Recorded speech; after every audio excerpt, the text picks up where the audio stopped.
السلام علیکم. آج میں ایک بہت امپورٹنٹ ٹاپک کے بارے میں بات کرنا چاہتی ہوں، اسپیشلی جو بائک چلاتے ہیں ان کے لیے.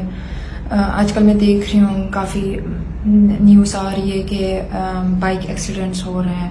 تو آپ سب سے میری ریکویسٹ ہے، عید کے دن ہے، کافی ہیکٹک بھی ہوتا ہے، جلدی بھی ہوتی ہے، تو پر پھر بھی آپ کوشش کریں کہ احتیاط کریں، بائک زیادہ تیزی سے نہ چلائیں. جو روڈ سیفٹی اور روڈ کے ٹریفک رولز ہے تو ان کو پلیز فالو کریں.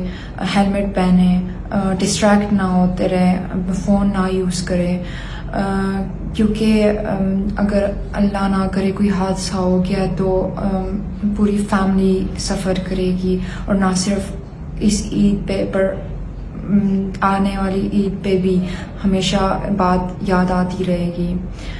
اس کے علاوہ عید کے دنوں میں بھی ایک ٹرینڈ ہوتا ہے کہ ہوائی فائرنگ لوگ کرتے ہیں، تو پلیز اس سے بھی گریز کرے، کیونکہ یہ بھی ایک خطرناک چیز ہے، اس سے بھی بہت حادثے ہوتے ہیں.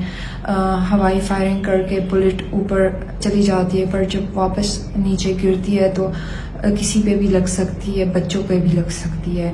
تو پلیز اس سے بھی ذرا گریز کر لیں. عید ایک خوشی کا موقع ہے، تو خود بھی خوش رہے، لوگوں میں بھی خوشیاں بانٹے، احتیاط کرے، اپنے لیے بھی، اپنے فیملی کے لیے، اپنے کمیونٹی کے لیے. Thank you.